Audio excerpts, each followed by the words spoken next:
Welcome to the Deep Dive, your shortcut to being well-informed. We often think about meditation as this separate thing we do, right? A few minutes on the cushion, then bam, back to the real world.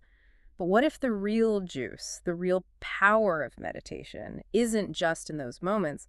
What if it's meant to, change everything else, how we see the world, second by second? That's exactly what we're digging into today. We're looking at how to move beyond just the formal sit-down sessions and really weave these profound mental practices into the fabric of everyday life. And we're drawing on some fascinating material for this.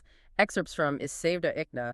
It gives this incredible perspective from ancient wisdom traditions on blending practice with perception. Right. So our mission really is to give you a shortcut to understanding how you can bridge that gap. We're going past the simple sit and breathe idea towards something truly integrated. So you can maintain that mindfulness, mix analysis with contemplation, and maybe experience things in a more unified way. Less fragmented. Precisely. A less dualistic view of reality. Okay, let's jump in. We put in the time on the cushion, building awareness, finding calm. But then, you open your eyes, the phone buzzes, the emails pile up, and poof, that clarity just seems to vanish. How do we stop that from happening? How do we keep it going? Yeah, that's the million-dollar question, isn't it? And the text offers a pretty direct, maybe even startling instruction here. It says we should try to perceive everything around us. Well, as if it were an illusion. Whoa, okay. Illusion. Yeah. The idea is to maintain the specific kind of vigilance and insight we cultivate in meditation throughout the day.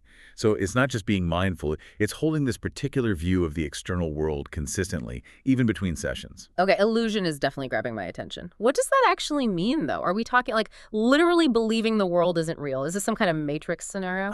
Not quite like the Matrix, no. It's more subtle. Yeah. It's not saying things don't exist in a conventional sense. It's about understanding their non-substantiality. Non-substantiality. Yeah. Okay, unpack that a bit. Well, think about the skandhas. These are the components, like form, feelings, perception, mental formations, consciousness that make up our experience. The source material, drawing from things like the Sutra of Transcendent Wisdom, says the non-substantiality of these components is actually identical to the components themselves. So they aren't separate things. The emptiness and the form are the same. Exactly. It's not that there's the thing over here and emptiness over there. They're intrinsically linked. Think of a magician. Okay. A magician creates these amazing illusions, right? Yeah. Horses, elephants, whatever. The audience buys into it. They think it's real. Mm-hmm. But the magician, they know it's a trick. They know it's conjured, temporary, not inherently real. So they don't cling to it. I see. So the yogi, the practitioner, is like the magician. They see the world, they engage with it, but they understand its nature, that it lacks this inherent, unchanging thingness. Precisely. They see phenomena without clinging because they understand that lack of inherent substance. The Sutra of the King of Meditative Equilibrium puts it beautifully, like magical projection, a magical illusion, or a dream. Meditation on the phenomena of sensory perception is in no way connected with substantiality. So it's less about denying reality and more about seeing through our own fixed ideas about it, our projections, recognizing everything is impermanent, interconnected. Yes. And that lack of a fixed independent core, when you see that, it naturally reduces clinging, reduces suffering. You can still engage fully, maybe even more fully, but without being tied down by attachment. And the key is moving this from just an idea, an intellectual concept, to a direct felt experience. Exactly. That's the transformation. When someone really gets this, they aren't fooled by appearances anymore. They've experienced the unreality or non-substantiality directly. It's embedding that magician's insight into your everyday perception. Okay. Understanding this non-substantiality, not clinging, it sounds like a huge shift. But practically speaking, how does cultivating this kind of awareness change things day to day? How does seeing the world as an illusion actually affect my interactions, my stress levels, my decisions? Well, if you train in this perception regularly, consistently, the line between your formal meditation and your normal life starts to blur. It dissolves, really. So no more switching modes. Kind of. You start perceiving everything through that meditative lens. And a big part of this is the dissolving of the subject-object duality, that feeling of me here and the world out there. That wall starts to thin out. Exactly. You feel less separate, less cut off, and interestingly, often more connected and engaged. So much conflict, internal and external, comes from that feeling of separation. When that softens, your reactions change, your sense of self shifts, relationships can transform. It leans towards a real sense of inner peace, of freedom from that constant struggle. That's a powerful outcome. Shifting perception to shift experience entirely.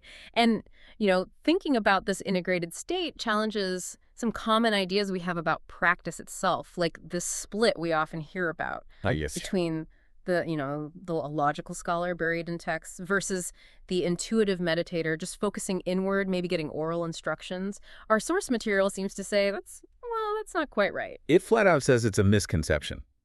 The idea that only scholars analyze and only practitioners meditate, or that one group uses texts and the other only uses oral teachings.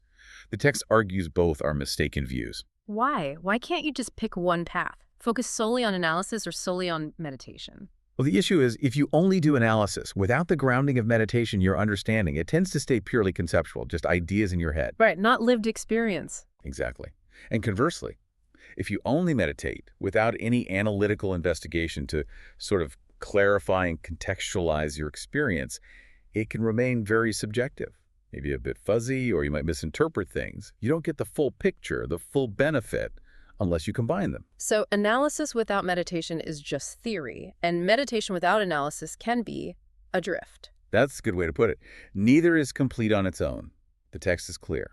We will not get the full benefit if we do not combine logical analysis and contemplative meditation. Okay, so it's not about separating them, but understanding their different roles, their different emphasis. Precisely. Logical analysis uses inference, texts, reason. Meditation is more about direct, immediate experience, settling the mind. You see, different traditions might lean one way or the other, like followers of Nagarjuna emphasizing analysis, versus Siddhas, like Saraha, focusing on meditation. And this is crucial. The source says both approaches are valid. They lead to the same place, the same understanding of reality. So it's not that one is right and one is wrong? Not at all. Jetson Kappa actually commented on this, saying that the scholar's analysis and the yogin's meditation have the same goal. But meditation is perhaps a more spontaneous method. Interesting. So even if I read all the philosophy, understand emptiness intellectually, that's still not the direct experience. People might think, oh, I just need to really get Nagarjuna's view. Is that enough? It's a common thought, but no, according to this perspective, it's not the full realization.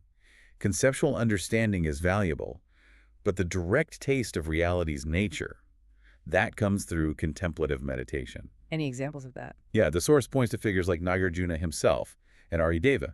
They were great thinkers, obviously, but their enlightenment came through contemplative practice. Or think of scholars like Naropa and Maitripa, hugely intellectual, but they still needed direct personal instructions from teachers for realization. It wasn't just about brain power. So the idea that you absolutely must study, say, Nagarjuna's specific system to get it is inaccurate. The text calls that idea a contrived statement and erroneous. Why? Because people clearly attained deep insight before Nagarjuna formulated his views. His work is profound, obviously, but not the only gateway. This really reframes how we might label these practices too. Like, what counts as analysis versus contemplation? It does get blurry, doesn't it? Yeah. Technically, you can say logical analysis is a kind of Vipassana insight or analytical meditation. And contemplative meditation is more like Shamatha, calm, abiding. But it's not always that neat. No. For example, contemplating impermanence or the drawbacks of suffering, or even that subject-object thing we talked about. You can definitely call that logical analysis, right? But you're doing it in a meditative context. An analysis done before settling the mind could be seen as part of the contemplative process. The lines are fluid. Which brings us to a really practical question. Can you actually do both at the same time? Analyze while being in a calm, meditative state. It sounds almost like mixing oil and water. That's a really understandable concern and a common misconception. People worry it'll dilute things or they'll lose focus. Right. How can you analyze deeply if you're trying to be calm and non-conceptual? But the texts push back against this. They call the fear that combining them leads to losing insight a deep delusion. Actually, they argue it enhances the analysis. Why? Because you're doing it from a place of samadhi, or stable meditative concentration. So the stability helps the analysis. Exactly. Stages of meditation literally says, apply logical analysis while performing contemplative meditation, because this develops distinguishing wisdom. And other major figures like Vasubandhu agreed. Even just noticing when you get dull or agitated during calm abiding. That is a form of insight, an analysis of your mental state, done within the meditation itself. Okay, that clicks. It's not about stopping meditating to think. It's about bringing a focused, analytical quality into the mindful state. How does that samadhi, that calm focus, actually help the analysis, though? Doesn't it make it less sharp? Quite the opposite, actually. That samadhi provides the stable platform. Without it, analysis can just spin out, become agitated thinking, mental chatter. Mm. But with samadhi, the mind is calm, clear, and stable, so the analysis can be much more precise, more focused, and penetrate deeper. It helps turn the concept into insight. So there's a recommended way to approach this, a sequence. Generally, yes. The traditional path often involves first developing stability through the stages of shamatha, calm, abiding, get the mind settled. Then, while maintaining that state of samadhi, you introduce the vipassana, the analytical investigation. So calm first, then analyze within the calm. That's the gist. Stages of meditation advises exactly that. While in a state of calm, we should conduct an analytical investigation. And this analysis isn't just abstract. It can be used as an active antidote when obstacles pop up in your meditation. Like what? Give me an example. Okay, say strong desire or attachment arises during your shamatha practice. Instead of just wrestling with it, you could apply analytical meditation right then and there. You might reflect on, say, the impermanent nature of the object of desire, or the downsides of clinging, or even the physical components of a body, if it's sensual desire. Ah, so using analysis to counteract the distraction? Precisely. Or if aversion or anger comes up, you actively cultivate compassion through reflection. If you feel dull or ignorant, you might recall the principles of dependent origination, how things arise and cease based on causes and conditions. These are analytical meditations, and you're doing them while staying centered in samadhi. That's very practical. There's a quote you mentioned earlier about fire and sticks. Ah, yes, from the Kasyapa Sutra. It's a great analogy. Fire arises when wooden sticks rub against each other, and these same sticks then disappear in the fire. And in exactly the same way, analysis burns concepts, and we remain in a state of samadhi. Analysis burns the concepts. I like that. It dissolves the fixation. And it helps overcome that fundamental dualism we talked about. Another text, Introduction to Madhyamaka, says, human beings are limited by dualistic perception. Yogis who have overcome this duality achieve liberation. The fruit of analysis is non-differentiation. It's about realizing that integrated state. This sounds incredibly potent, but okay, let's be real. For someone newer to this, trying to balance calm and analysis, plus using analysis as an antidote, it sounds like a recipe for getting overwhelmed or maybe just stuck. How do you start without tying yourself in knots? That's a very valid point. It's crucial to approach it skillfully. For beginners, the general advice is usually to lean more towards building the foundation of calm. First, the contemplative, shamatha side. Get some stability before diving deep into intense analysis. Because otherwise... Otherwise, you risk imbalance. Too much analysis without enough stability can just whip the mind up into more excitement, more agitation, like a restless monkey, Yeah, definitely been there. But then, on the flip side, if you focus only on calm, trying too hard to suppress thoughts or just stay placid, you can easily slip into dullness or drowsiness. The mind gets soggy, clarity is lost. So it's a balancing act. It really is a dynamic balance. Stages of meditation is super practical here. It says if your mind gets dull, you need to enliven it. How? With some analytical investigation. Wake it up a bit. Use analysis to combat dullness. Right. And if the mind gets too excited or unstable, maybe from too much intense analysis, it's like a candle flame flickering wildly in the wind. You can't see clearly. So then, you ease back into shamatha, settling the mind, bringing back the stability. So you use each practice to correct the potential pitfalls of the other. Exactly. You weave them together. The text says, thus we combine these two methods and try to maintain meditation as long as possible, as long as our body and mind allow us. It's an ongoing adjustment. Okay, so let's say we manage this balancing act. We get good at integrating analysis and contemplation, using them skillfully together. Where does this path ultimately lead? What's the result of that synergy? It leads toward a state the texts call one-pointedness.